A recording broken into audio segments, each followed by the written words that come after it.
Steve Appel is another NPC. It's so interesting about Steve Appel is that he talks about atheism like every day of his life, but then just hasn't even learned. He doesn't know anything about it. Anything about anything, like yeah. Like he came into ask an atheist anything. He once came into nothing interesting to say on atheism. Yeah. He came into my room and was like, "Did you guys know about the Copenhagen, that Schrodinger's cat?" And we're like, "Yeah." And he's like, "I'm gonna tell you about Schrodinger's cat." And we're like, "No, we've heard it." And he's like, "Wow, you see, you have the cat." And he fucking goes into his Schrodinger cat explanation. It's like, bro.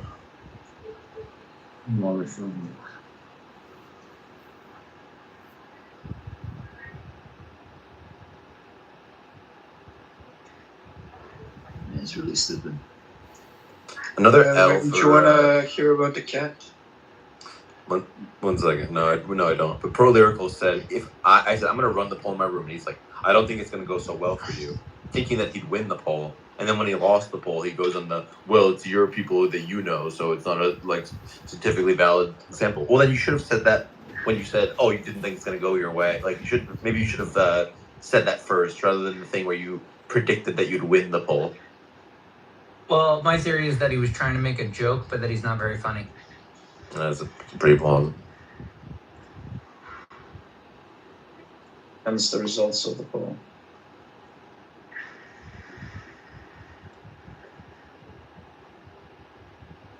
I haven't interacted with Pro for a long time. So I don't know. Like, I wouldn't be able to judge whether or not it's funny. Yeah, I don't think I see you and him hanging out all that much. No, he's only in these, like, new atheist hellscapes. He just hangs out with CM all day. It's so fun. Just, like, regurgitate, like, Dillahunty quotes all day. I did have the displeasure of being exposed to CM for, like, an hour yesterday. Do you think he's a drunk, Sam? Just be honest. Do you think he's an alcoholic? Like, is he drunk when he's talking? Yeah.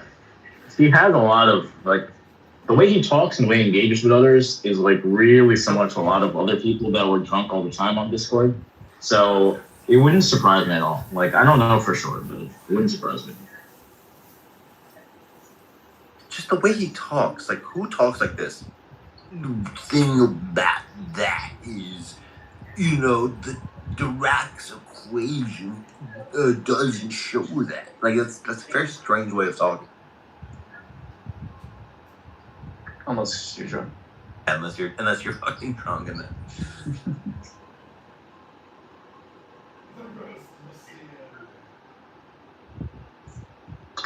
Yo, Frenchie, you there?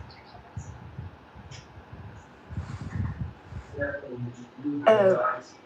Do you want to do a deal? I get mods in your room and you get mods in my room. Do you want to make an alliance, a deal? Who have you got blocked? I've got hyper blocked.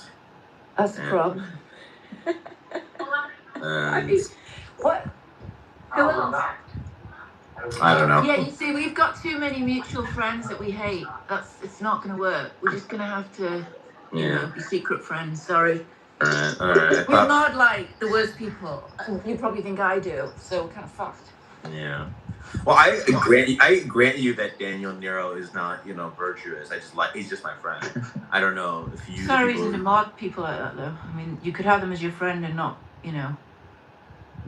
I'm just saying, it's kind of an endorsement in a way that it's not good luck. Yeah, I mean, I can see that way of looking at it.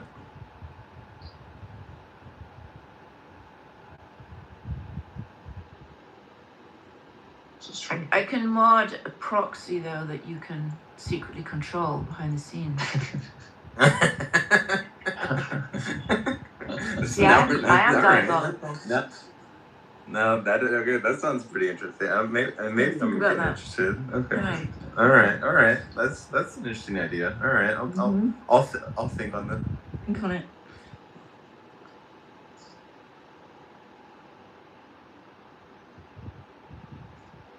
Do you really want hyper in your spaces? What's up? Who was your guys' favorite atheist? Sam Harris. No, I mean of the people hanging out in these Oh. places. Ooh. I thought you were like, they talk with the original four. I'm like, I should have said Dennis though. Dennis is probably cooler. Look, like Hitchens is way better than the rest. Who is? Who? Hitchens. Oh, It's- okay, no. but we're talking about people here. Thank you. Yeah. I think of the new atheist types here, they're all tied for last. I don't like. That's not doesn't make me happy at all. Kind of like James Cordell. I was gonna suggest him because he's just like a nice guy. Yeah, He doesn't like bullshit. yeah. Yeah. Like you'll tell him something. Maybe he's not like the fastest learner or anything, but Yeah, but he's you'll not tell him arrogant something. And either. yeah, exactly. He'll Yeah. like be oh okay, something like that. My next one is Zeleny. He's not a new atheist. Come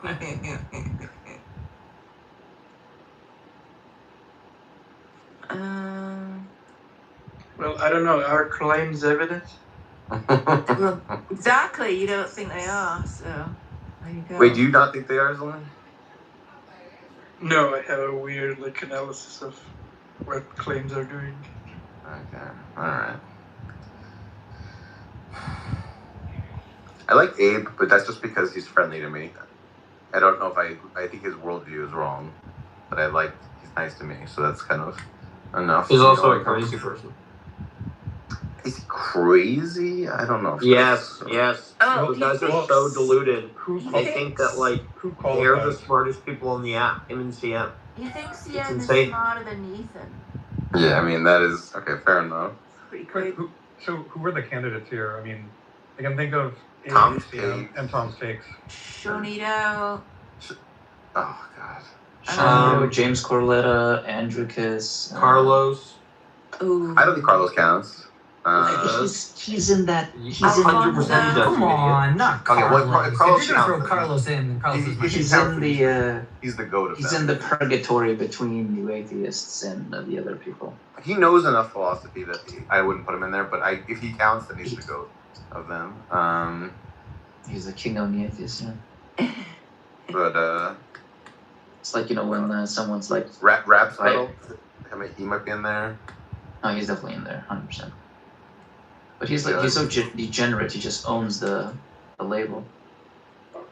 Yeah. What do you Judd. expect from a third? Judd and Tim, maybe. I don't know if they count. I mean, And Judd's in there. 100% Tim's Judd, in as there. in not Jude. Yeah, not Yeah. Jude. He's a new atheist. I don't know. Yes, This is a very Sorta. loose label Right. for just atheists that are not very interested in philosophy and get Oh. all of their philosophy Yeah. via And make like new atheism plus Dillahunty. I mean, like, if and they someone like him- they worship physical evidence and science. If someone like not Jude counts, I'm gonna pick him because he doesn't like he's a pretty reasonable guy who just Yeah. doesn't happen to be super informed about philosophical issues or apologetic issues, but he's like always interested in hearing from people, across the Right. spectrum. No, I agree. Um, That's who probably are right. more informed. Like, But he likes all the Bible stuff. in my opinion, there's just like nothing frustrating about talking to him. Yeah, him and Tim are pretty Well, then fine. maybe he's the favorite. Yeah, Tim as well, of course. If he's being Carlos. counted. I think Carlos beats Tim and Judd, but Are you talking about the British guy? yeah, the British Yeah. guy. Oh, he's nice. Yeah. Yeah, he is. I like him. I don't know what we're really judging on now, just like whether we like them or. Whether or not like, to me it's like sure you can have that as an aspect, but I think about it as like, how bad are they in their new atheism? Okay. Like Abe is like obviously Shawnito, one of the worst. They're like hyper arrogant, dismissive of all the relevant fields that arbitrate the stuff that they're talking about, etc., etc. Okay. Or someone like Judd he's not arrogant. He's not difficult to talk to. No. Shawnito it's so insane because he has this like such a boutique vocabulary and worldview that like everything has to fit exactly into his like narrow little boxes. It's very frustrating to talk to him, more so than Abe and CM. It's the same with Abe and CM. They're the exact same. They're less committed to some proprietary vocabulary. I don't know how to explain what I'm I saying, agree. but Shanito has his own little like linguistic framework that he just like jams in everyone's throat. It's just like really annoying. Makes talking to him insufferable.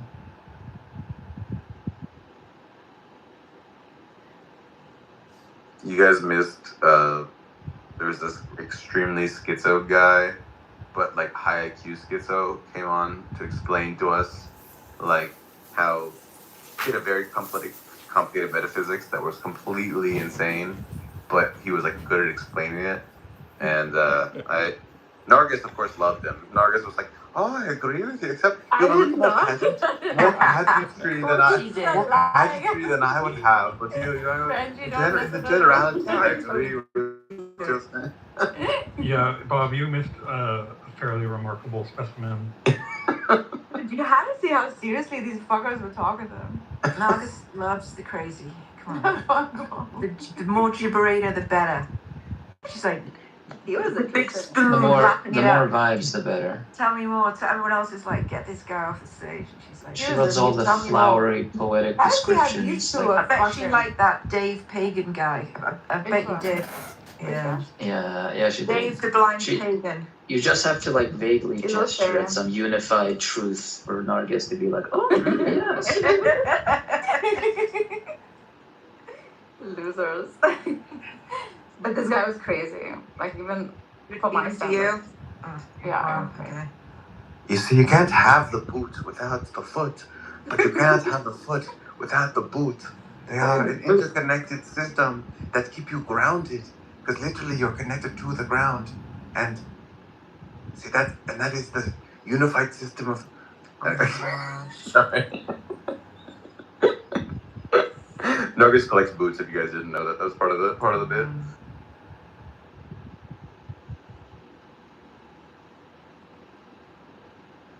Tell them what he was saying, that Garrett guy.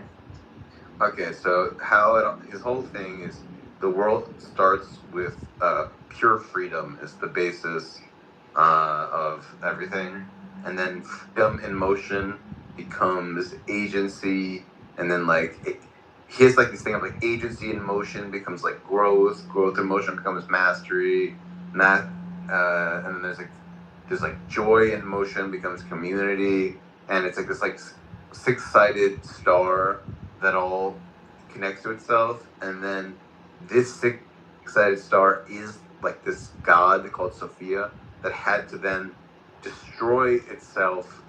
It wanted to know itself from the outside, and because it was omniscient, it couldn't know itself from the outside because it knows everything. So it had to just destroy itself, split into two to be able to be seen from the outside to escape the that it was experiencing. And then that self-sacrifice was a sort of depiction of what, like, is metaphorically what Jesus was up to. And then we are all sort of the sparks of this Sophia that has split itself, and that in the splitting of itself, that created time somehow, and that slowly the sparks will come together and they will reunite into the sort of original Sophia, and then will become kind of God again, and then the cycle will continue over and over, and this will keep happening. That's like a broad summary of the worldview. Wow. But also things like truth are not real. It's like it's not true or false. It's like true, false, and not true and not false. And that's like he would always like phrase everything in terms of this like not true. It's like non-existence, not done. Yeah, non-existence, but not non-existence. Like you would always say shit like that. Sounds like John Lee. John Lee is not a creative schizo. John Lee is a energy vampire. John Lee's not creative at all. Yeah. Not necessarily. Not necessarily. He's not creative. But I found a poem by the guy, the schizo guy, and you would legitimately love it. It was literally fucking. I read it to you. Like, oh my.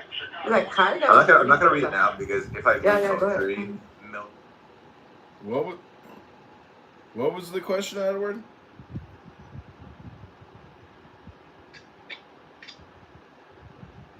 Being created.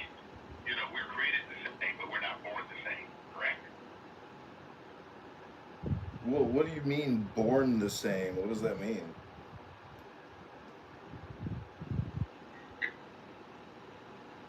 That's what that means. But our skill set and our disciplines are all self-imposed, right? If I discipline myself to be the best I can be, someone else may not want to pick.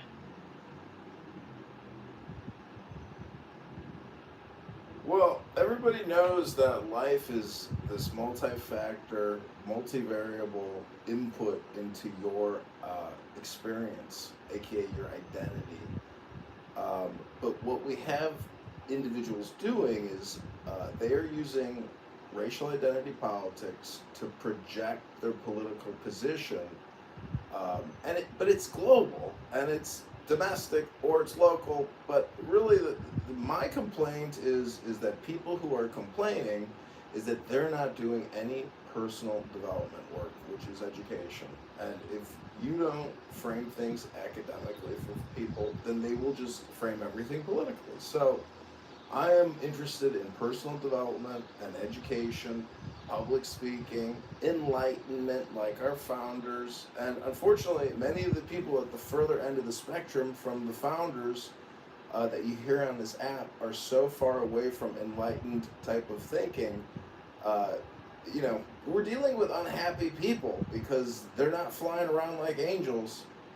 They are on this app creating drama because they're dramatists.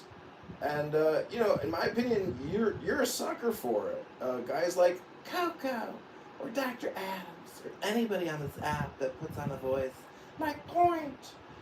Stupid. That person's stupid. Point Cappuccino, who says you should stick a Carmelo Anthony knife in people's colonialist, settler, Zionist, apartheid, slave, structural way. So we're dealing with really dramatists. Bima is a dramatist. She comes on here and she says everything is racist, and she's living with. I know. Could you do me a favor though? I have a question. Can you do me a favor? Yeah, go ahead. Do me a favor? Yeah, I'm here. Go ahead. Can you hear me? Oh, sure. Okay, this is my favor. Could we not bring people who are currently not in the room into our conversation? Because we're trying to stay focused on the dialogue that we're having. We don't need to talk about people who are not here. And I think this is very important for all of us, okay? So if you want to make a point, just make a point about this subject, not about what other people are how they're acting. And I agree with you 100%. It's all drama. But my question is, are we going to have character, or we're going to all be characters? Well, that's the choice you have to make. You are the user. I am a user. We're all like nodes. So I listen to a lot of music and audiobooks, and I read books because if this is your major source of entertainment and content, you are literally putting neurolinguistic programs into your mind of what I would call damaged, uneducated, highly politically, ideologically people. And that's just what it is. So, it is character development, but in my opinion, I'm not talking about people in other rooms, but there's just nobody here doing real character development, and they haven't had good character development in their past. So it's just like a drama creation app. I wouldn't take it seriously because it's a very small segment of the population is even interested in using a free phone call conference app. The whole thing is free. But this app is going away, and these people will go away, and their self-importance will disappear. How do we go to the black one? Hold on. I understand. One more time. Listen, whether the app goes away or not, right now, we have 10 people in here, right? And these 10 people want to have a conversation around real level of Funny because Timothy would get talk about it. I don't care what we used to talk about this. There's it's like at the beginning of the game, you play through like the tutorial dungeon or whatever. Okay, and there's like an unkillable NPC that's called the name that's given to it as a meme is it says like Godric Soldier, but everybody calls him Rick, Soldier of God. And so, yeah. This is really deep. Very deep. Multi-layered. He's saying that Bob is a unkillable pro-Andrew NPC? Truly. Yeah. Wow. Exactly. That's a little harsh. I wasn't even talking about Andrew. It's a bit complimentary at the same time. Yeah, unkillable, I suppose is. Yep. I don't agree. I think Sully is in fact the person with Andrew derangement syndrome. I actually agree with that. Yeah, but that's what Trump sycophants say about people that hate Trump, right? Exactly. No, So that's actually, no, it's the other way around. No, it's the other way around. That's not. Yes, it is, because the Trumpers were the first people to call other people to have Trump derangement syndrome. Yes. And then the liberals said, no, Sully accused me, not the other way around. Fucking idiot. He didn't accuse you of having Andrew derangement syndrome. Yes. He said you were. Oh my god. He said I have the mind virus, and I just, for jocularity, called it Andrew derangement syndrome, but it targets the same concept. Jesus. No, you're getting completely obliterated and walked through the mental maze. Yeah, but Folded like a chair. The dialectical dungeon. to defend someone by saying you have Andrew derangement syndrome does sound like something a Trumper would say about Trump ops. That's Yes, because it plays on the Trump derangement syndrome thing. But I'm saying, essentially, yeah, I understand you did a reverso or something. But I'm saying, well, actually, it's you. Yes, which is what the liberals do to the Trumpers. There you go. Okay, so you managed to get back in the middle. It doesn't make sense because I'm the critic saying this guy is like a crazy, unhinged goofball, and you're saying no, leave Andrew alone. You know. Oh shit! I didn't say anything. The relationship cannot be. That's why you have. Oh, you were like immediately as soon as they started talking, you're like, oh, here comes another one of these anti-Andrew crazy, you know. Yes, Andrew derangement syndrome. He thinks being opposed to Andrew is like the problem. Yeah, he's saying that. I think you guys exaggerate your Andrew hate like this, like insane degrees. That's why you have the syndrome. All right, so I'm not in a position to not call out Andrew. Like I call out Andrew all the time. I call his positions insane. You're in it. I guess I argue against it vehemently. But then what you do, Sully, is that you do I don't know what you call it. You smell every time you smell any sort of Andrew blood, you attack, and I think that's the derangement syndrome. Andrew's bleeding all over the place all the time. Oh, but that's what I disagree with you. That's you disagree with a lot of things. Yeah. You know, you disagree that Andrew is like a cringe lord and like is incredibly goofy and like basically. No, he's goofy. He's good at, I think he's good at pulling the you crowd exaggerate. Other than you exaggerate pulling the crowd together, he's like a complete moron and annoying. I don't agree. Like this is where you completely lose everyone in the audience. No, I don't. He You are the one losing people, man. Sam, he's a crazy jackass. Okay, Like, let's see this. Let's test this he's out. dumb. He's cringe. He's crazy. Horrible taste. Let's do this. Totally unaware of himself. Okay. Do you think Sam? Do you think Andrew is like a complete fucking dumbass retard? No. Okay, Mark, do you think so? Sorry, what was the question? Do you think Andrew is just a complete cringe lord retard dumbass? No. I mean, I think. Melis, do you think so? I think. I don't understand why these things. Why are you asking these people? Because I said you lose the room. Because I said you lost the room. Like you lost These all the people other are just like. And I'm polling. These are some of the most the next scope. He's a retard. The next scope. I think I did. You're just asking people who are like buddy with Andrew. They don't want to be caught saying this about Andrew. It's like. But most people do think he's. I think they would say it if they felt it. Like, I don't think Mark or Sam are the kind of people who just like hold back diplomatic. He is a little I retarded. think Mark holds back diplomatically. I think I don't. I think I'm pretty undiplomatic. I think Mark said a very confident no, and I think he would have like made some sort of joke while, you know, that ultimately in a funny way betrayed his actual opinions. My no is a little tempered in that he does sometimes behave in cringy ways. Like, no, I agree. He's very easy to work up, and like, and then he gets like locked into that mental state where it's just like constant screaming.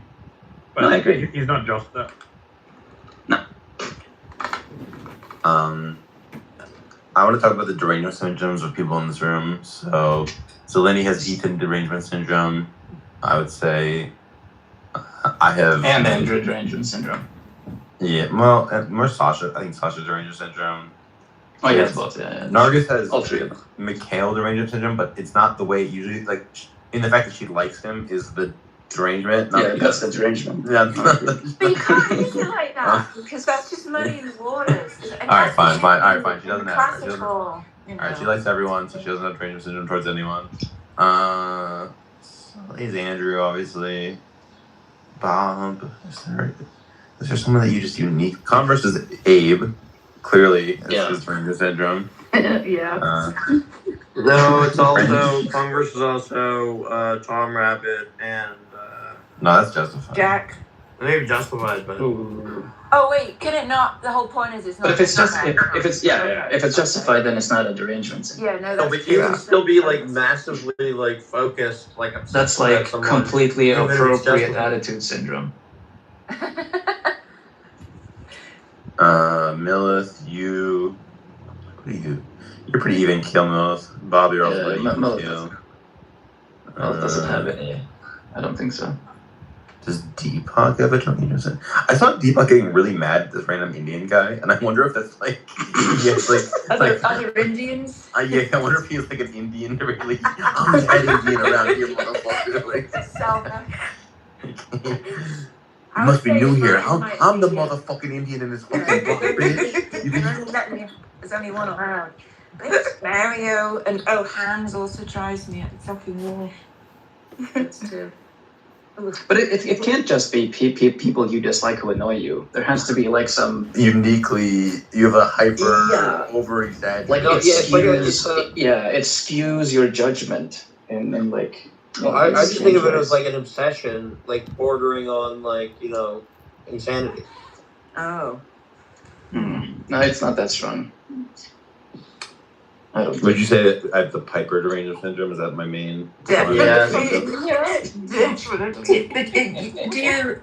I mean, I don't. How much do you think about it? Like, or is it just a kind of dislike? Like, don't want them around.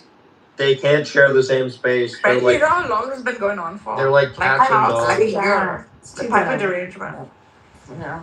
But you guys do have to understand that like Piper's the one that always starts it. So that's like you have to understand that that's. Well, then maybe she's got beef derangement syndrome. Yeah, well, that's facts. What an adult thing to say, beef.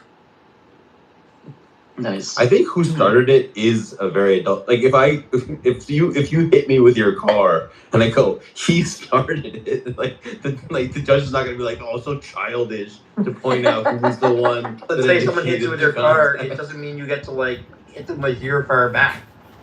Yeah, but you get to sue them. That's the like who started it shit, right? Like you get to retaliate by suing them. So if I could but the whole point is, the whole point is that like let's just concede that she starts it, but then you go crazy, right? Fly off the handle and do something that's like completely like immoral, like calling her like a not a woman or like not feminine or something. You know what I mean? Yeah. Well, if I could go to the authorities and then there was an authority with a monopoly of violence that I could take like my claims to, I would not have to go crazy. But it turns out like it doesn't exist. So when you're in the jungle, the law of the jungle reigns. You know. Or you could just like not. It could just be adults, just like kind of ignore each other a little bit. You know? I'm for a mutual ignoring, but I don't think Piper can handle the mutual ignoring. Can anyone maybe try and do some sort of diplomacy and everyone has tried. Oh, I guess I'm late to the party. Yeah, everyone's tried. And it's just like, no, I'm not doing that. When she said everyone has tried, what she means is like one person or two people have tried. They don't want Like to a year ago? cooperate. Neither of them want to cooperate. I tried. When did you try? Recently or? A while back. Okay. What was it? Just like no. No, the thing is, like they both have like I don't know, like short tempers. I would say. Yeah. Like Beef will just start seeing red, you know, and he just like will not stop. Like he will completely sink an entire room if he feels slighted in the least. You know what I mean? And like Piper will just like talk over people like consistently. Right. So there's like I don't know, just there's like they're both just completely unreasonable. I can see that. Yeah, it's an intransigent. Well, it's too bad. It turns out what happens when you get an immovable object in an unstoppable force or whatever is they just avoid each other. They block each other. Yeah. Bill, That's the answer to the philosophical question. They just mutually block. I think Bill has Sasha derangement syndrome. Who else does Bill like hate? Bill really hates Whitney. A lot of people have Sasha derangement. Maybe. Yeah, that's true. But no, there was someone he called like more vile than Sasha the other day. I'm trying to remember who it was. It was Andrew. Oh, right. That's crazy. I did, but I added to it. I said the last 48 hours. More Andrew, I mean, I'm just I don't know. Look, Andrew threatened to cut someone's genitals off. Come on. It's just like stupid shit. He wanted to use words against someone. Oh, come on. He called. Bill, wait, like, have you not hear Sasha say stuff about, like, people dying in horrible deaths? Like, she makes, like, such comments when she's, like, disparaging someone. Like, a random person will come, like, yeah, she does, like... Obviously, Sasha is worse than Andrew. I admit that. Yeah. Okay.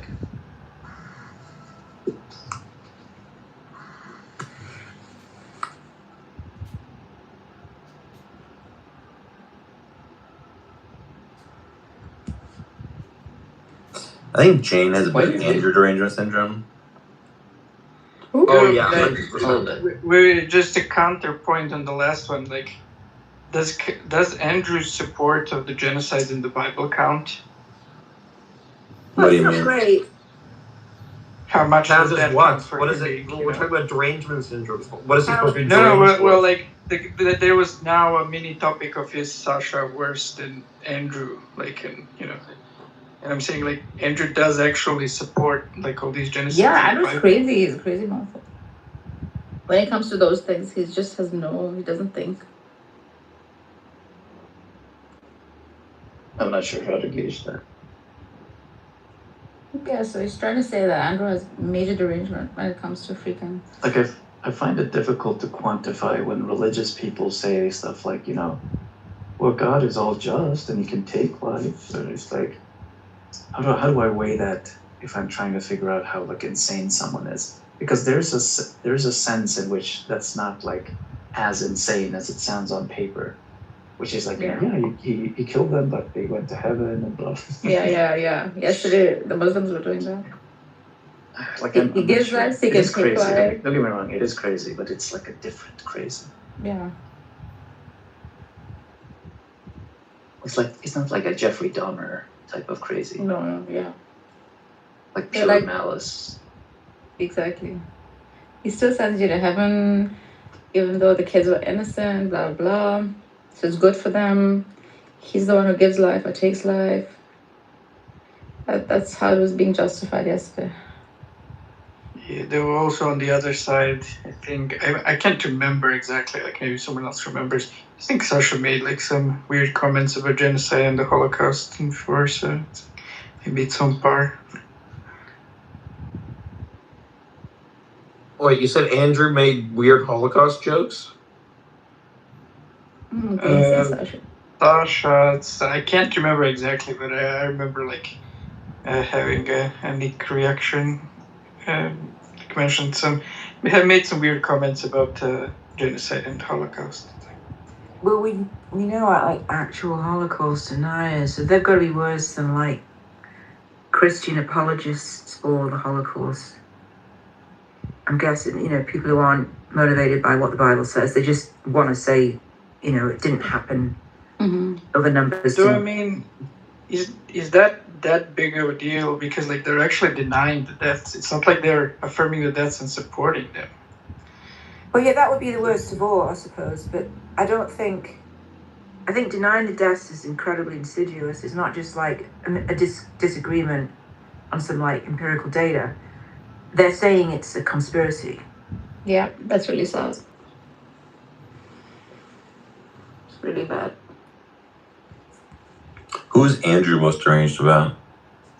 Is it Jane, Honey. Oh my God. Scuttle. CM, not so much. He likes it. He likes CM. Miko currently. Miko is. So what are we talking about? Who's Andrew most deranged about? Honey's gonna be like the common Honey denominator. Badger, Yeah, definitely. Honey Badger is probably the main derangement candidate. Yeah, makes sense. I don't know why he gets under Andrew's skin though. Well, because I think he's like very openly rude and hostile. I mean, Honey's not making like intellectual, jabs.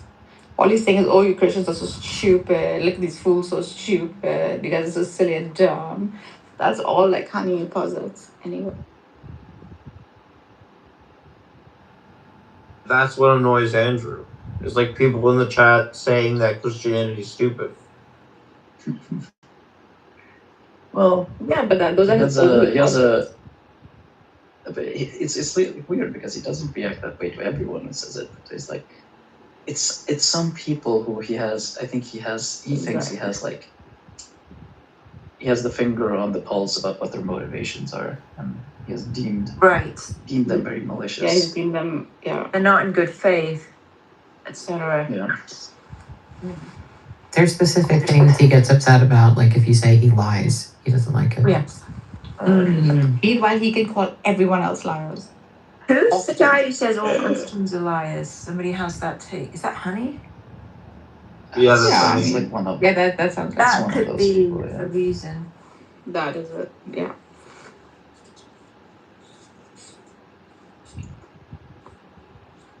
The first thing that Andrew will go for if he wants to like insult you or get back at you, Andrew would call you a liar. That was dishonest. That's a lie. It's.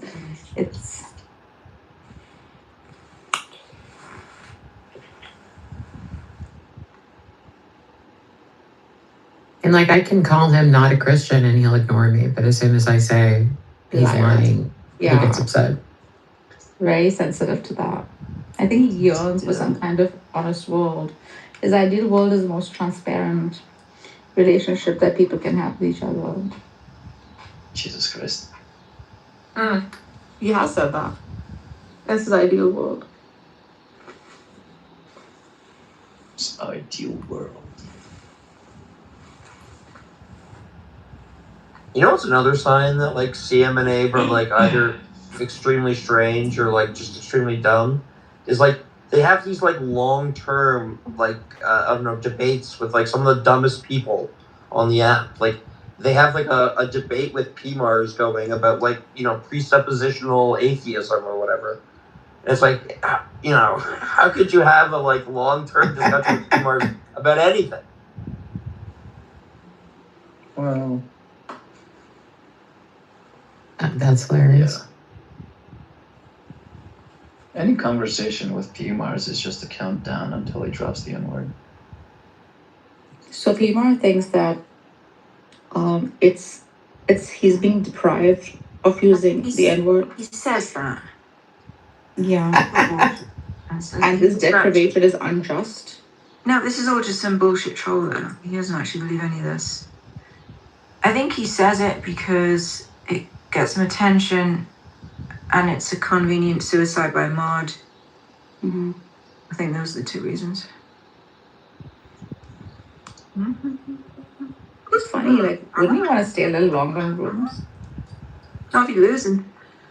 I just feel like we should give him the N-word pass. Like, you know, I don't think he's gonna misuse it. You know, I think he's gonna use it responsibly, judiciously.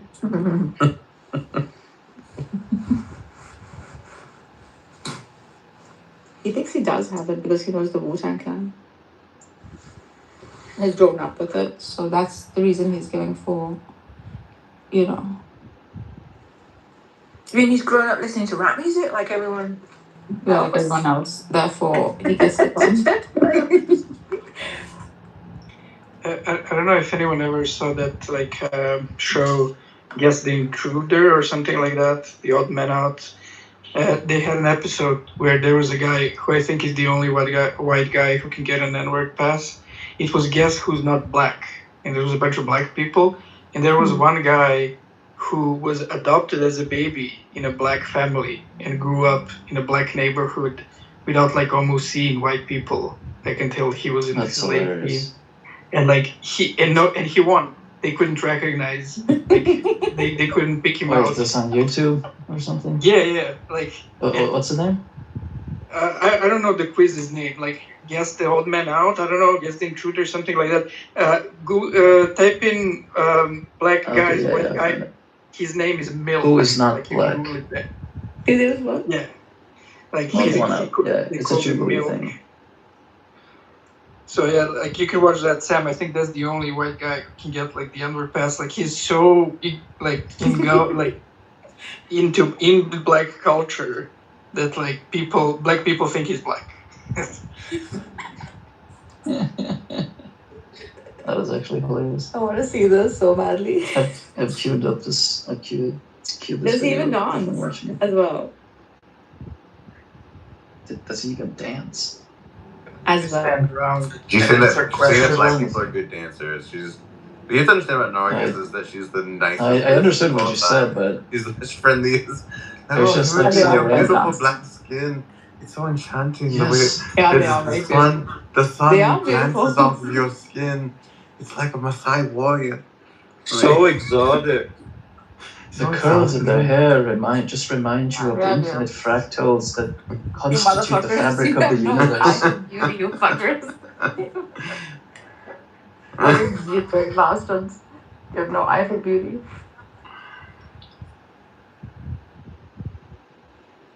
Chinedu is my favorite Nigerian.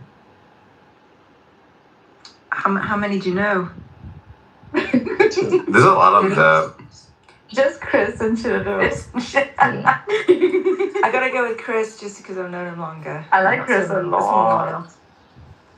There's Chris, there's Chinedu, isn't Huey or Nathan one of those two? I think Huey's a Nigerian maybe. No, Huey is. You're right. And then NPC is Nigerian. But Huey is one of those people who bring the good Nigerians not down. memorable. I'm sorry. I've known you as long as Chris has. Not with that name. You must have been It's called just that, something else. yeah, I think he should go by this name actually. Well, then you can't blame me for that. I mean, No, come on. I wasn't blaming you. I said I'm just not memorable. What was your name then? Ade. I was going by my actual name, Ade. This is not my name. Chinedu is cooler though. You guys just destroyed Chinedu in our last debate. Chinedu sounds like some like Shaolin fighting style.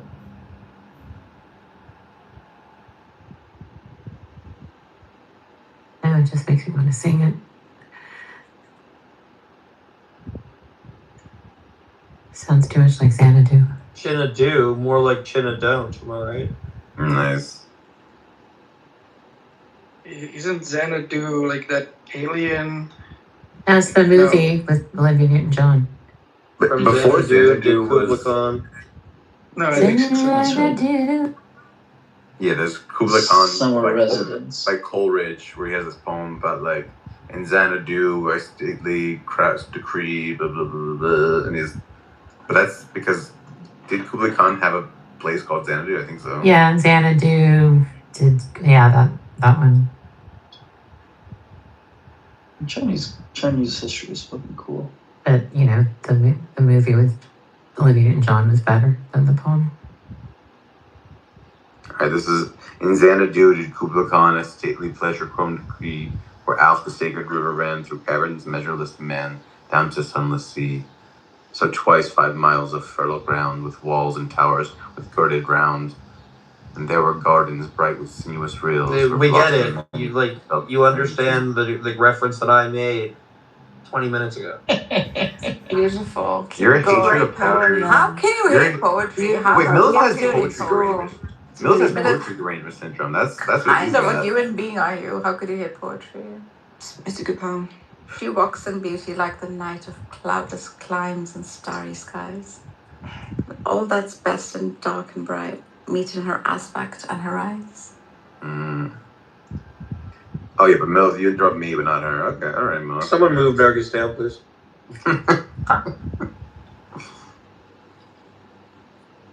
Who's Frenchie has derangement syndrome of? Frenchie. I feel like she's a lot of ops, but I don't know which of hers is like the most salient. Nero. Daniel Nero. Yeah, but they're gonna debate that that's a it's not a derangement syndrome. That's gonna be their. Yeah, like probably not fit for like a derangement syndrome type. And then remove my syndromes also. So that is a Sasha. Sasha derangement. Who does Sasha hate? Who does Sasha have? Everyone. Sasha just hates everyone.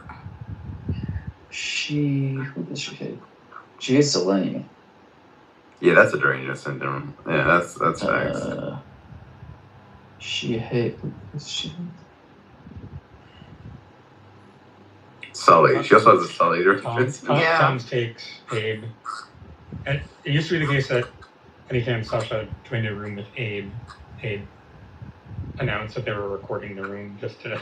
Yeah, that was hilarious. Oh my god. That was hilarious. No, that was hilarious. Abe seemed to take seriously, even though there's obviously no. No, she did. She did record. No, she did record. Oh, really? No, she did record. Okay. Yeah, she has a YouTube channel where she puts up his recordings. Holy shit! Just to get him to leave, like, with no actual interest in the content of the recordings, right?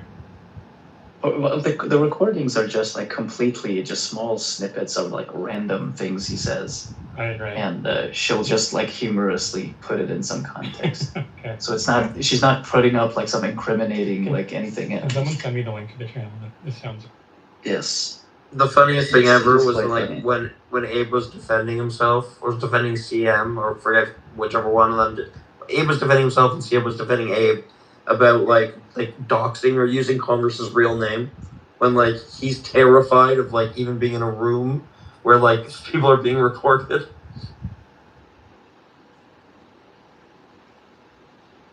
Let's see if I can dig that up. I don't remember what the fucking channel name is. Abe is a private person, so I can see why. Yeah, but he didn't understand. Like people trying to explain to him like using Converse's real first name is like a violation. He just didn't get it.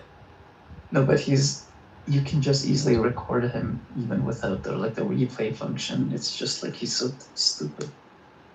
Like if someone wanted to get him to trouble, like if he's afraid of his privacy and he thinks there's some considerable risk with his privacy being violated, the replay function is like the least of his problems. Because if someone wanted to get him into trouble, it's like a minimal amount of fucking effort to just set up a recording device and then record him anyway. Yeah, I mean, people live stream to YouTube all the time. It could be just that. That's crazy. Let's see. Also, he doesn't really say anything so controversial that he should be worried about that. I mean, I know some people do. Yeah, he doesn't. Sam, can you play some of this? There are only 3 videos on the channel. No, I'm friends with Abe. I don't wanna. I think you'd. I don't know. So what? I'm friends with Abe, so I don't want to do it. Okay, that's cool. Abe is so respectful. Alright. I'll send the link to anyone who wants it. Be faithful, we're not going to tell him. Just do it. Yeah, but we have the replays on. Say one last time, say. I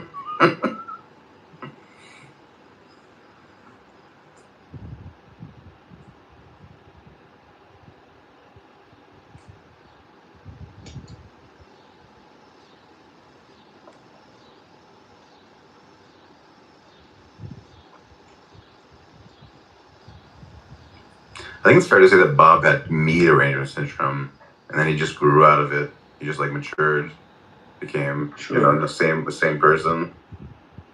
This is true. Bob did what? You guys had like beef in the beginning? Yeah. Yeah, we had beef. Ooh, clever.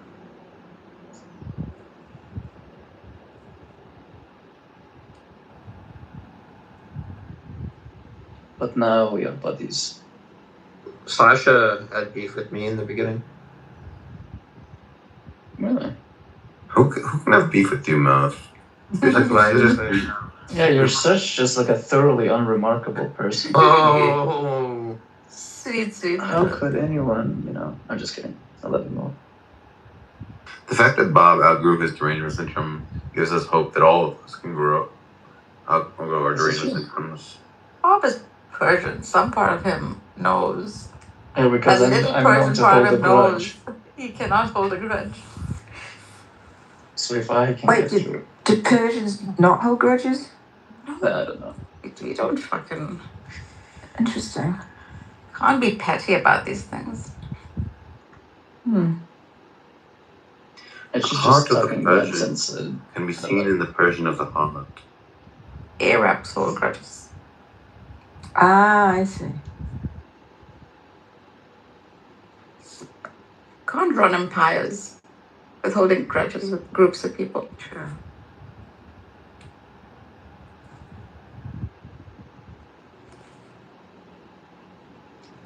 Mark, did you receive the link to my Ape channel? Yes, I sent it to him. I've come and subscribing. New content is coming soon. Gonna have a 5 subscriber special or something. You should rename it Her Majesty. I might copy the Majesty of Reason new intro.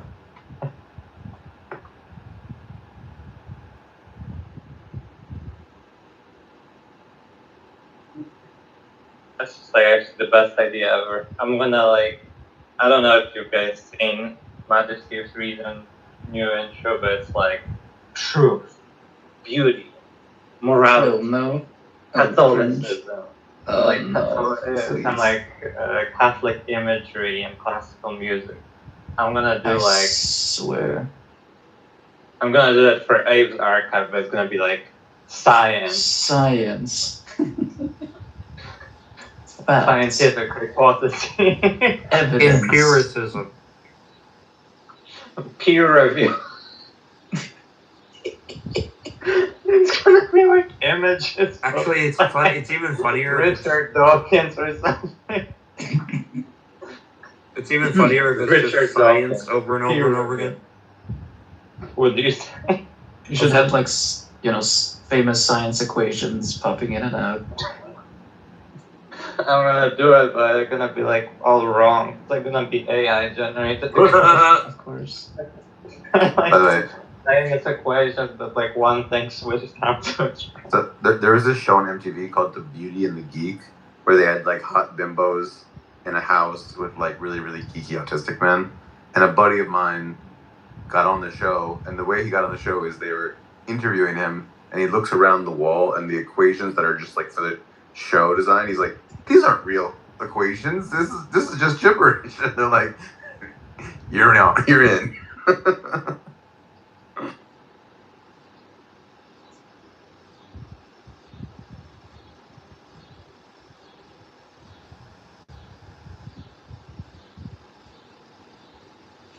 Do you have any other reality show stars we've got? Zed was on a reality show. Was anyone else?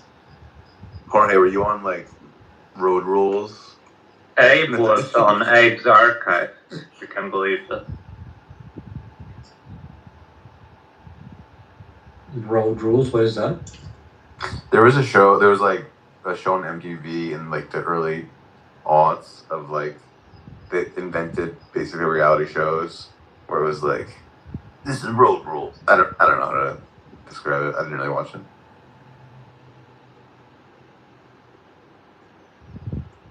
No idea.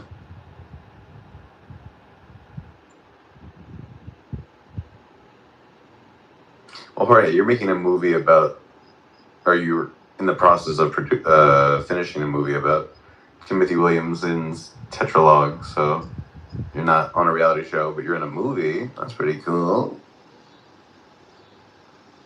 This is true. I'm into movies and shows. I was Being in an a extra counts. Like, Canadian TV show. That's cool. What show? It's called Screech Owls. What is it called? It's a show. It's a show about like I didn't know they show little about kid Haiti. hockey players. So they needed real hockey players to like do the hockey scenes. So they basically got like two teams of AAA hockey players, me, our team, and another team, to like play against each other. For real? And the stars of the show were in the like playing against us. It was actually quite interesting. Nice. What was the show title again? Screech Owls. Was that about Haiti? Wow. Wow.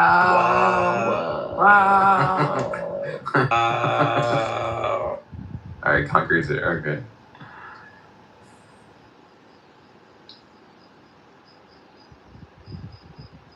I was a model for diapers or something when I was a young, like a toddler. So that's pretty famous right there. That explains a lot. I should find myself in that show actually. all the shows and the movies that it was an extra in were Serbian, so you wouldn't know any of them. So the only like foreign one is like when I was an extra, and I'm in the like one of the final scenes. You can see me like holding an AR-15 or whatever. It's some like American low budget like C-rated like movie that I don't even know exactly if it came out yet. So it's like, I'm gonna make like a million accounts on IMDb just to download this movie. yeah, we were just talking about those syndromes. And I did apply to be an extra in this new Robin Hood series. Like they shot a bunch of episodes in Serbia, but I didn't get through. Like couldn't really do like all the entire month that they wanted.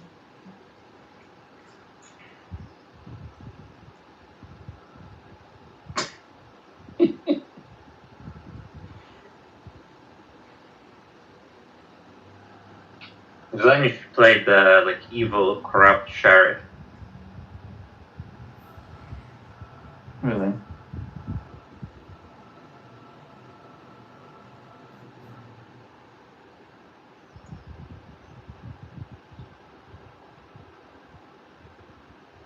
Yeah, Dave, when you finally heard Garrick say, you know, in the 3rd dimension, you download it on any operating system, but in the 5th dimension, you just breathe it in like air. And you're just like, what? It was one of the funniest reactions I have seen of you. Wait, what was the guy's name?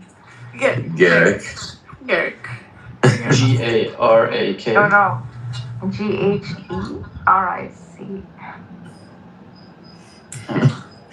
Dave, I just remember you just being fucking totally confused with what the fuck this guy was saying.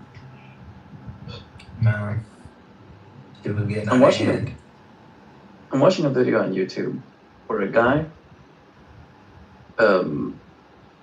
puts up a bunch of like cast iron pans, and then he just puts them up, all in a row.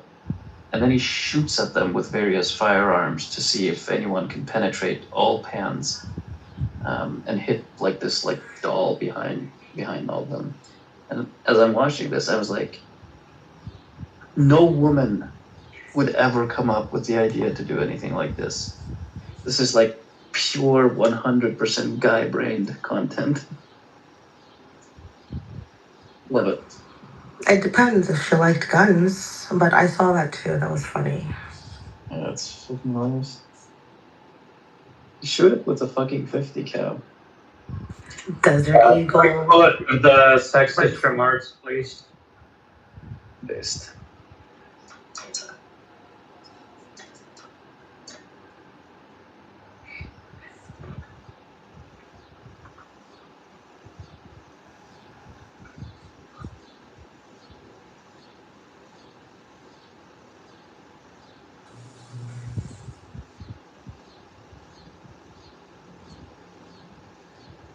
I really like the James's Tires profile picture. I don't want you to change that such. Yeah, I'm not going to. Also, I find it like extra funny that he decided to fucking fuck me over. It's like it's the most ridiculous thing ever. Yes. I found this comment. I do watch a lot of like GunTube, and I found this comment describing GunTube says, "My favorite content is shoot progressively larger rounds at an armor plate or ballistic jelly, while the host Johnny McWife Beater complains about California and tells you need to buy expensive equipment for niche scenarios."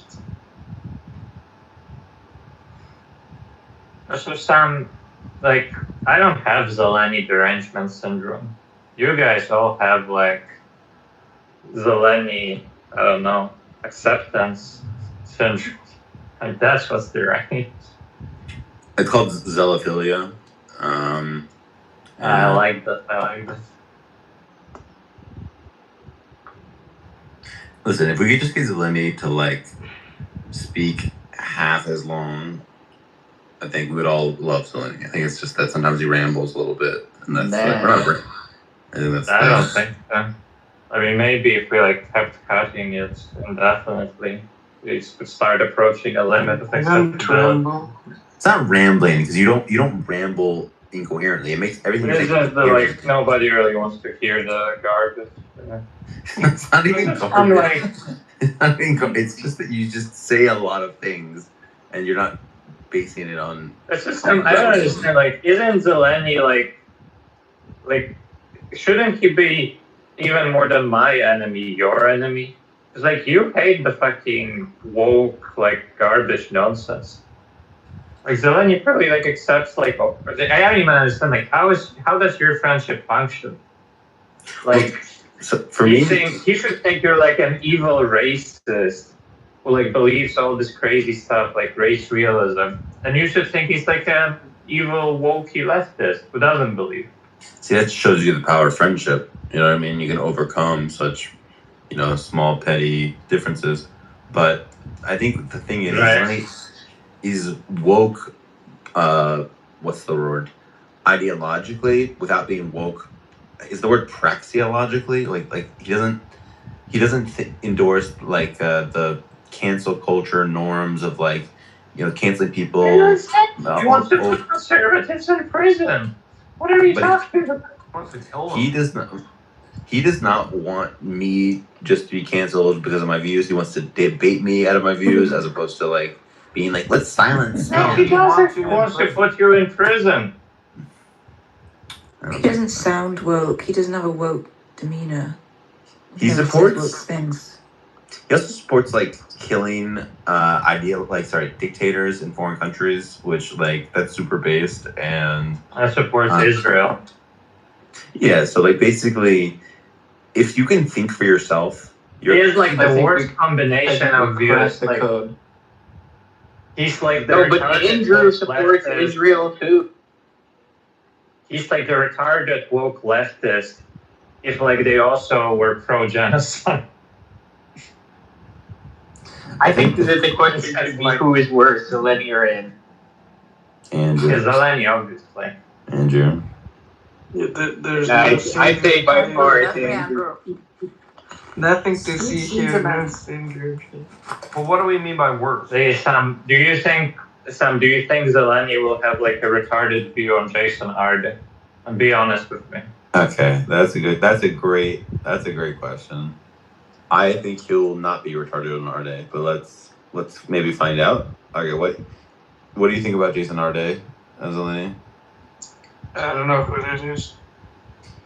All right, well, look into the matter and then form a view, and then we'll decide if your take was. I'll decide. The type of To be honest with you, like outside of UK politics, that's not even a big story, and almost all like the reporting on it, where like if Zeleny goes and reads like some articles about it, it's not even like at this stage, if you haven't heard of the guy and you go and read it, it's just like, yeah, he was like propped up, you know, his credentials were actually like kind of dog shit and they lied about them. So you gotta not. No, this is all just like this is all just. But this is all just up there. You're ruining the experiment. We have to let him decide on his own. But I'll just say, Timothy, who is in the UK, he had the wrong opinion on. Like me and Venus, we have to set him straight. So I don't think this is true. That's just like a week ago, maybe. Wait, Timothy was wrong on our day?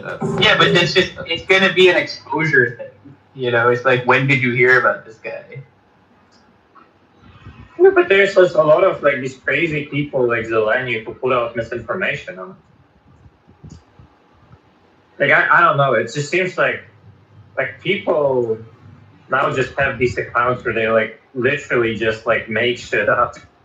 Like your news segment of the day, like that can just be all made up bullshit on like TikTok. But there's like kind of a difference between people making shit up themselves and like falling for made up bullshit. And it's like, to be honest, like, I don't know, the propaganda machine's pretty goddamn good. So like sometimes there's going to be some made up bullshit that we all kind of fall for, right? Like,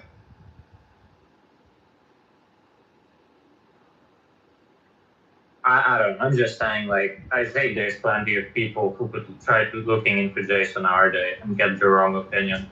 And I think this will definitely bear out with Zeleny.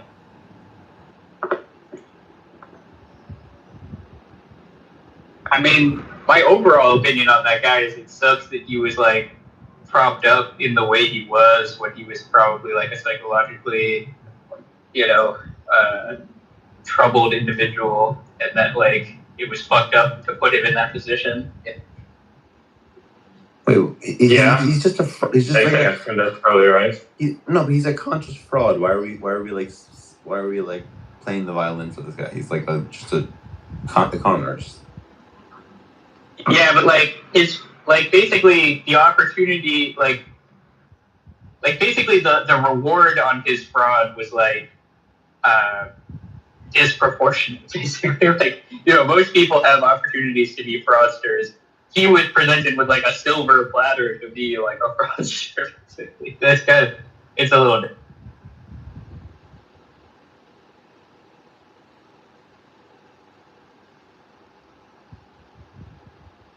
What do you mean by that? What do you mean silver platter? I'm not too familiar with all the details. He was kind of like propped up as an academic, even though he engaged in a bunch of like plagiarism and stuff, because he was politically positioned, sort of like a DEI type situation, but like to the extreme where like a lot of people wanted to use him because he was like this good-looking black guy who was like, you know, pursuing academic, qualifications or whatever. He was basically like pumped up like beyond his actual sort of genuine credentials, and like I said, did a bunch of plagiarism and stuff like this, and like he was assigned to like a bunch of like these like high level boards and stuff, basically just because they thought he would be like advantageous to the public image, like these institutions thought that about him, and then eventually all this stuff came out about him, and I think he killed himself, right? Like something like I really like this it's like description of this one interview with I think the president of Harvard, that I saw on Paul, which is something like this person was like so proud to have Jason Ardays if he was this like rare trinket. Like, oh look, this is my precious black man. He's an expert in his field. You don't have such wise black men at your university.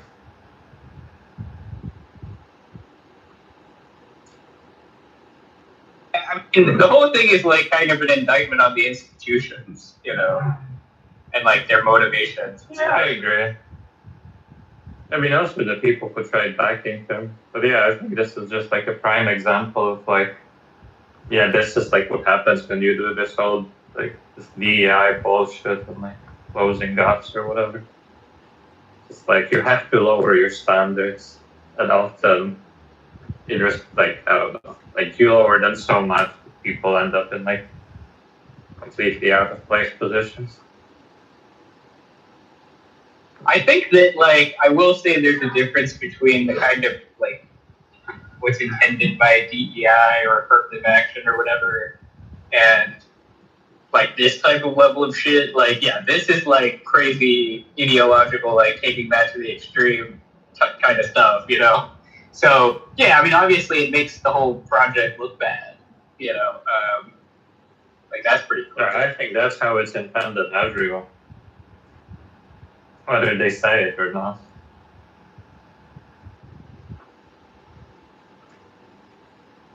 Basically, like, I do think it depends on, like, where you're at and, like, what institutions you're talking about and stuff, but, like, there is, like, there are just, like, barriers to entry where I don't think it's bad to, like, do, like, what's called, like, DEI or affirmative action in many cases. Like, I don't think it's bad, you know? But it depends, you know, it's not like an a priori truth that it's good, you know, it's like it depends on how do you implement it and like how extreme, like are you going with the fact that these people looked at him like a PR device, you know, and like for his ethnicity and his background and stuff like that, like, yeah, that is fucked up, you know, shouldn't do. I mean, I don't think it's gonna like, I've never seen it implemented in a way where like it's like even plausibly like in any way good. Just like I don't know. I mean, like unless it was like just targeting people based on like wealth or something, maybe. But like outside of that, I just think it's all like really bad. There was stuff for me, like when I was in school, like I went to an engineering college, you know, and so it was mostly like trying to get women in because like those colleges had historically been dominated by men, you know, and like I never really saw anything detrimental with respect to that, you know, so. Yeah, I mean, I don't know, like stuff. I think like generally how it's implemented ends up just being unfair. Like you have to give like unequal like standards of admission based on group membership. Like I don't. I mean, maybe in principle it could be good consequentially, but like having women join this field, I don't even like see like what the benefit is supposed to be in the first place. The idea is that like it was like culturally viewed as like a men's club, and it's kind of like, you know, there's an extent to which like once women start to get their foot in the door, then you know you're breaking this like taboo, like this thing was kind of like, but I don't know. I mean, I never saw anybody who was like radically underqualified. I don't think it has like very much to do with like being a taboo. It's just like I think it's mostly explained by the fact that like women just aren't like interested in that stuff. Well, it can be partly explained, but like one of the things if a young woman is like considering going to a tech school or whatever, yeah, it's like it's kind of a disincentive where it's like, oh, what, you want to just go be around a bunch of men all the time, you know? It's like, so there's some of that where it's like, you know, you want at least a decent number of women there, so that it's not like uncomfortable for them to pursue it if they're interested. But yeah, I don't know. Like, I basically just think like even if you look at these institutions, like they're fairly small. Like, I remember the commencement address or whatever when we were beginning like school there. There was like a speaker who was like, "Oh, look, half of you got perfect scores on the SATs," you know. And it's like part of it is access. It's just like if secondary education. I mean, this is the U.S., which is different from Europe, you know, obviously. But like, if secondary education was just like more accessible, like it should you probably shouldn't need to have like a perfect SAT score to go to the school that I went to, but like half of my incoming class had one. And it's just like, if there were more slots available, I think that would be a good thing. I think more people should be able to pursue education. Yo, Joe Schmidt became a Christian. A Catholic. A Catholic. You know, Treaty messaged me for the first time in like a year. You wanted to know how hard people were coping. I think the cope has been. I haven't seen that much cope on here, but people are coping on like Substack and YouTube.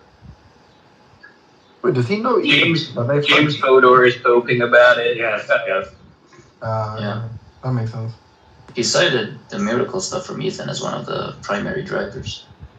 Yeah, he cited the Padre Pio stuff. He said he had a 4-hour conversation with Ethan. I'm kind of into fragrances. I might become Catholic too. I got that. Thank you. That's what Philip Goff said, because Cameron Bertuzzi was like, on Twitter, was like, you need to come home to Rome, or something, to Philip Goff. And Philip Goff was like, I'm really opposed to like the anti-gay stuff, but I like the incense.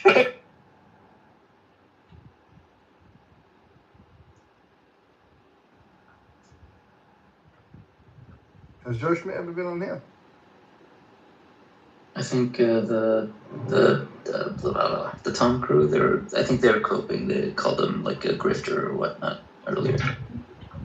I don't know if he's been on here, but he's been on this. Okay, it creeps me out in that video where he announces his conversion. It's like, hey guys, I've got great news. God exists. Christ is Lord. And he founded the Roman Christian Church. Oh, wow, guys, I yeah, just tell you. That is some pretty powerful cringe. It was funny because Nathan Orban did a stream where he compared him to like the Heaven's Gate people. He showed these interviews with the Heaven's Gate cult where they're like, I'm just so excited about what we're about to do. So,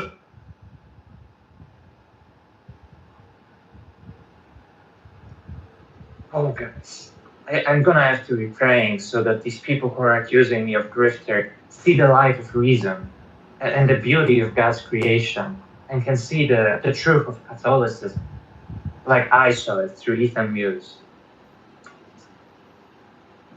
I mean, I will say, like, the grifter stuff is, for me, kind of contingent on what is he going to end up doing going forward from here. Because look, there genuinely is a network of like Catholic grifters that he's kind of throwing in with now. So, I mean, I don't know. We'll see. I guess it could be that he turns into a huge grifter. You know. nah, I don't know.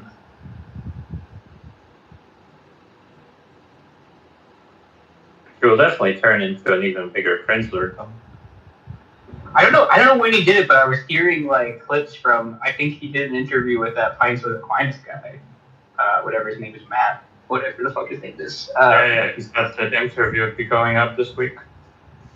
I heard some clips of it. I don't know if it leaked or something, but like he's sitting there going like, I know the inner workings of like the atheist mind because I was an atheist and stuff like this. And it's like, okay, well I could, if he does start pushing this line a lot, like I don't know.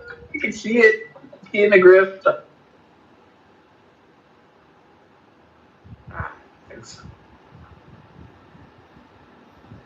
I mean, look. What is your surely there is some evidence that would like awesome that would move you, right? Yeah, there is some stuff. I'm just nothing of the sort of stuff that people are pointing to. Oh yeah, no. I'm saying right now he hasn't reached grifter status. I think it's unfair to call him that right now, but we gotta wait.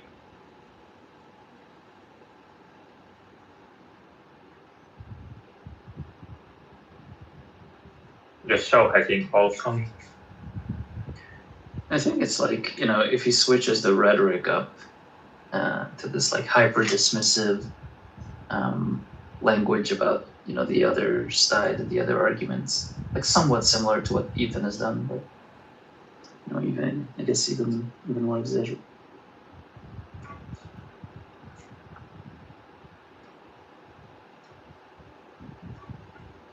I think what some to do is like debate Joe Schmidt using his paper about the modal-ontological argument for atheism. I might be breaking up. Sorry.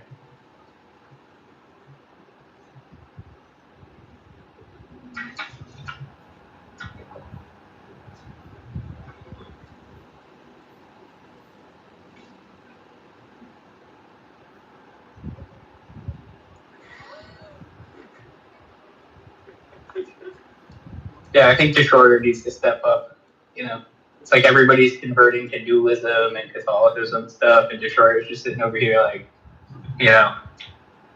doing Playing chess. See, that's the power of the Christians. Like, they think they're like saving the world by doing this. So it's like it's much harder to be like, today I'm playing chess with Sam. I'm gonna give him all my pieces as pawns. We need to get it's unfortunate that Jack Angstreich basically he just excoriated Matthew Adelstein a couple weeks ago, and of the 4 horsemen of theism, he's the most reasonable one, probably him and Miles. So it's now you got Joe, Matthew Adelstein, Amos Wolin, Miles Donahue, and Matthew is one of the ones who's not Christian or Catholic.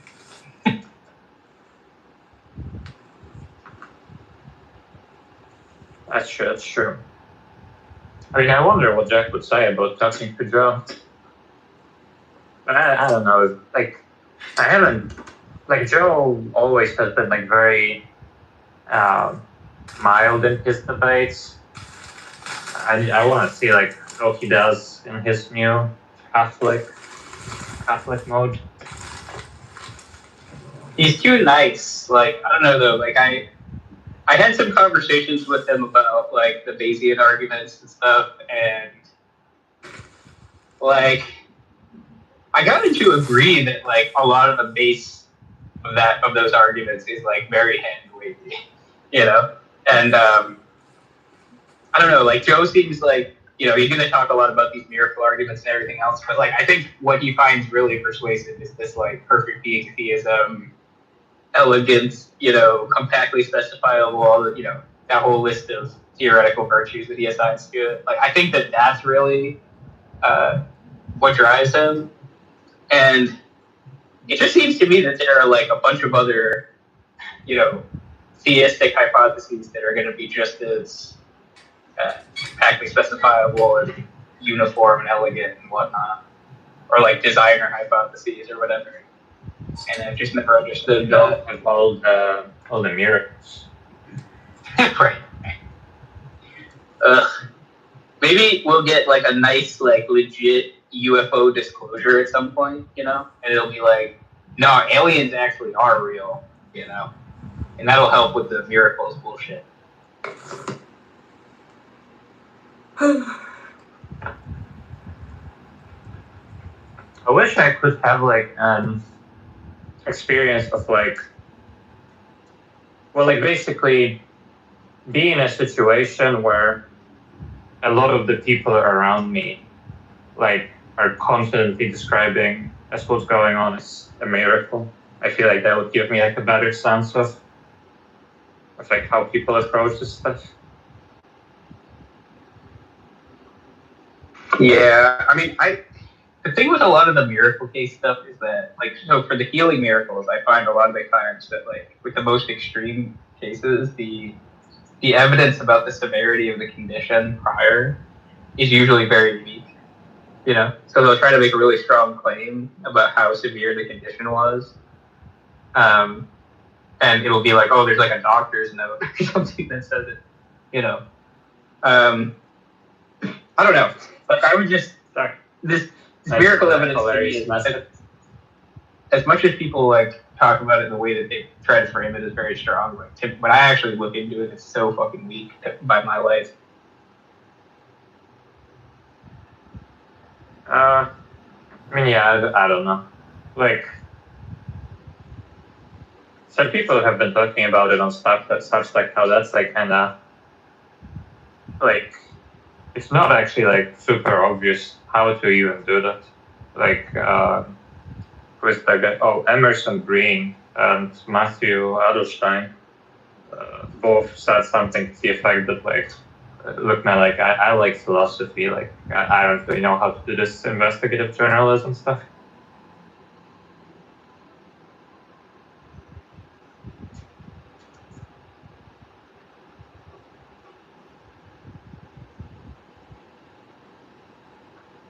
I haven't heard anything from Ash Green in a long time. He's on Substack? Yeah. Is he still doing YouTube content? Yeah, I think so. I think he released something with Mike Humor or something. He is. Yeah. That's what I thought, yeah. He said he is, but he's also, like, much like Matthew, like, skeptical of miracles and the more like, religious stuff. Yeah, that's what I was thinking. That's why I was wondering if he's still a theist or not. Because I think he, like, changed to be more like that later. I don't know if you heard me say this earlier, Sasha, but it's kind of funny because I think it was the same day. It may have been a day later, but Kyle Allender, who used to go by Christian Idealism, released a video where he's like, I used to be Catholic, now I'm a Buddhist, because he converted to Buddhism. And the funny thing is that I used to talk to him all the time. He used to hang out with me in Gaspar, so I think like Gaspar, like Buddhist filled him out of Catholicism. That's cool. Yeah, Caleb was very lit down. I actually wonder what these people like Ethan and renewed Joe Smith are gonna say about Buddhism. So it feels like I don't know, like whenever I heard Ethan speak about Buddhism, it seemed like he was like very sympathetic to the general idea. And so it's like, I don't know.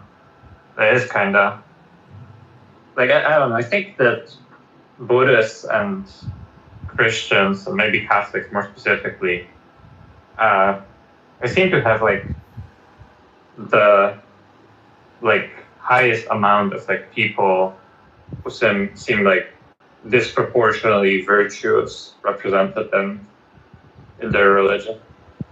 Like the saints, like I don't know, enlightened Buddhists, like those feel like the best candidates for like, maybe there is something going on with that person.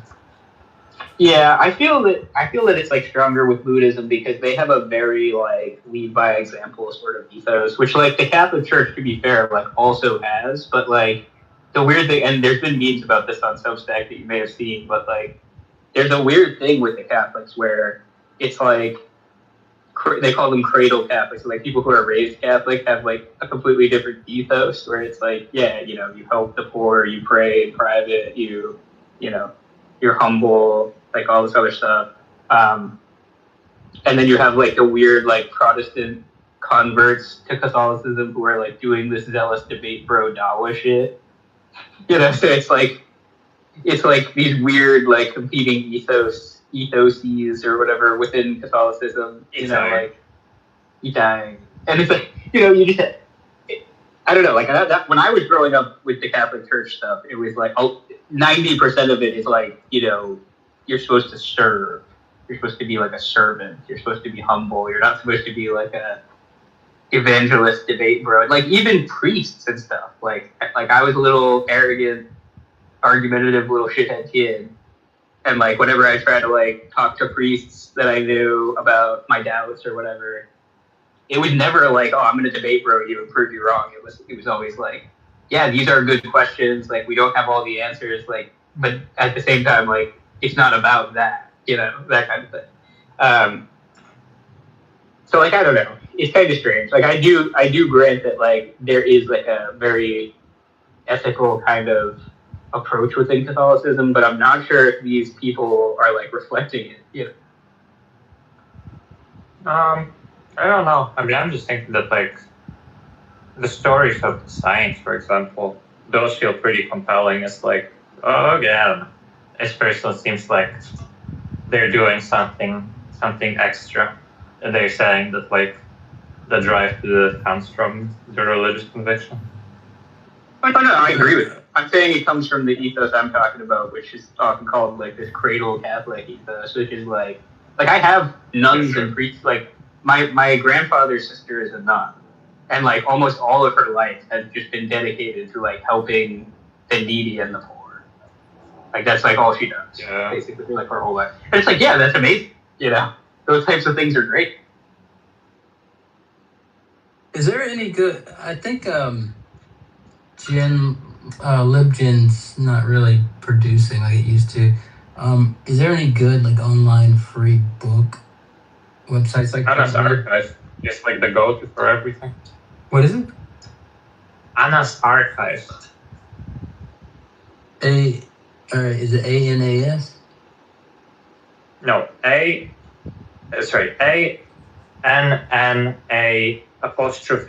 Archive. Oh, ANAS Archives, got it. Yeah, there's actually a book that McGregor wrote called A Comparative Study of Adjustments to Social Catastrophes in Christianity and Buddhism, the Black Death in Europe and the Kamakura Takeover of Japan as Causes of Religious Reform. But this is the book that like doesn't exist. Yeah, it's like I think like you do it. Brill produced it, but it's like $150. No, but I remember you talked about this, and then I said like, oh, this doesn't even exist. Like I can't find this anywhere. Yeah, I found like the. It's probably a textbook cover, so that's probably why. Probably he's written a few books for textbooks, but I found like the ISBN number and all that stuff. It's just everywhere. I can't find it for free. I just keep finding it for like $150. Yeah, because they have to keep the students who are taking that course from just getting it for free. They have to make sure they get it. Yeah, I found a lot of I find a lot of textbooks pretty easily for free. Yeah, but I think it's probably harder if it's that year. Like if it's a slightly outdated one, you're gonna be able to find it. If it's like brand new, it's gonna be super long title, but it's got a really cool like. It sounds like it would be really interesting.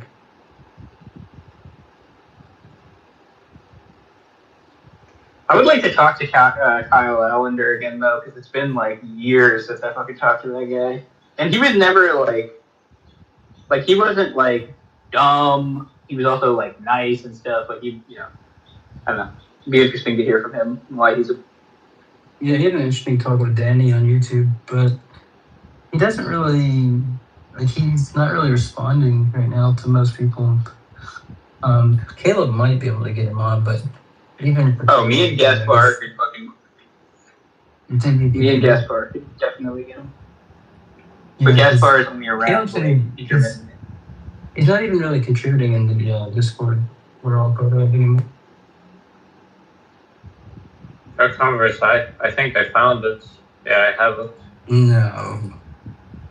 Is there a way to No, I send it literally to me? don't.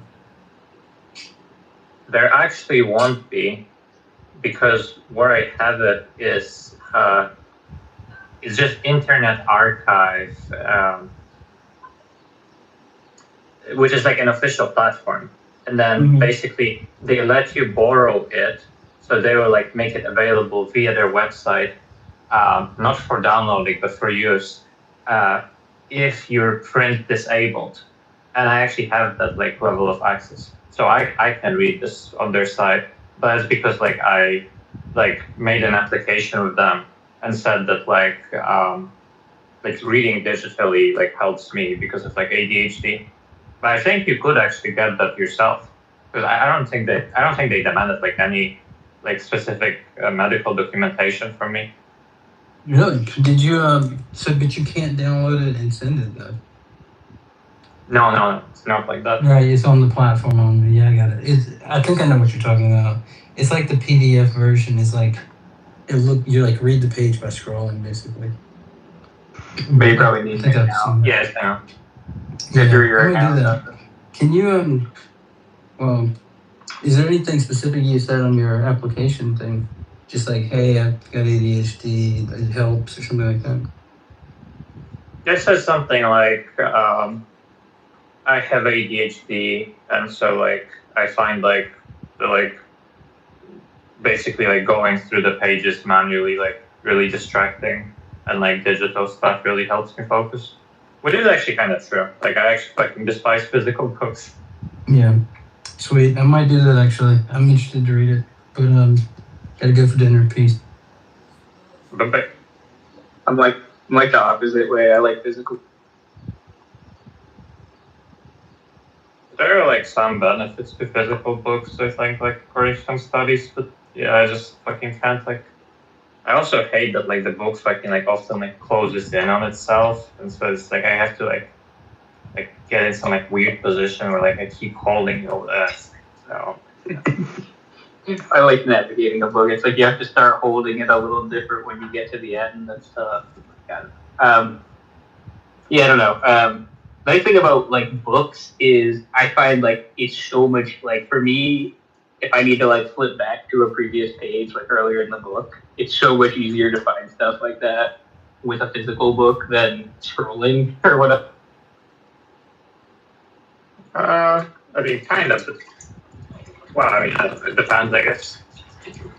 I've heard that like it's easier to form like kind of like memory cues for physical books because it's like more multimodal. So it's like you have more anchors to where the specific content was, because it's also like you're like getting like a specific texture, a specific way of holding the book in that position. Right. Exactly. Yeah. That was exactly what I was gonna say. Like I have muscle memory with my hands is like very good for me, you know. So like I get that. Like it's like spatial awareness too. Like you play Minecraft, right? Or you have? Yeah. Yeah, so it's like, you know, if let's say I have the coordinates turned off and I'm just like running around like sort of loosely in Minecraft, like I can kind of subconsciously keep track of like which direction I came from while I'm doing that, you know, so I don't really need to pay attention and I can find my way back. So it's similar with like books where it's like I don't even have to really pay attention, but I'll like be able to flip back to the right section just from like muscle memory. Yeah.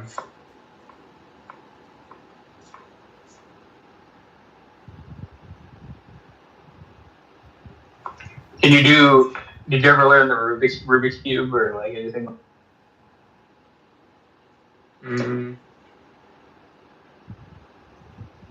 No, I like tried it as a kid, but like I could like solve I think like 3 walls or something at some point, but I never like got to a point where I could like either by myself or like learn the method to solving it completely. And then for something like that, I mean, I'm not sure what you mean, like something like dexterity based. Yeah, like so.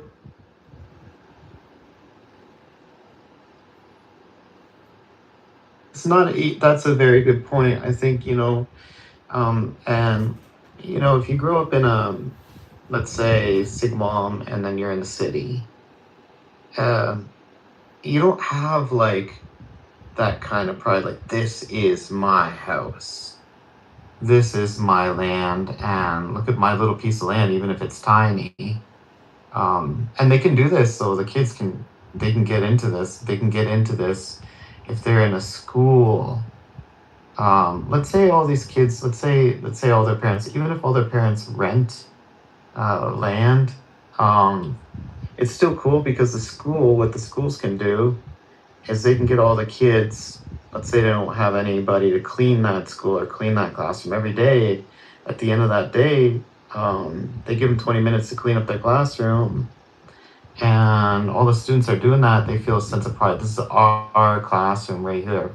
We're going to take care of that. And if some jackass throws garbage on the ground, the other student, the teacher's not going to yell at him. The other students are going to get on his ass to clean that up. So you need a little bit of sense of pride, a little territory to call your own, something to take care of, and then something also to understand, like, if I do A, B, and C will follow, you know? That's what they do in Japan, eh? Like all the little kids, they don't have any, like a lot of the kids, let's say in Tokyo and stuff like that, they don't have their own space, but they have like pets that they take care of at school. They have gardens that they take care of at school. And usually it's rabbits, and they don't even have people that like clean the toilets or the washrooms at their schools in Japan. All the kids do all this stuff. They wash their windows, they wash the walls every day. And yeah, man, they also make their lunches and they serve their lunches for each other. And so they're super proud about that shit. And then when a jackass does something out of line,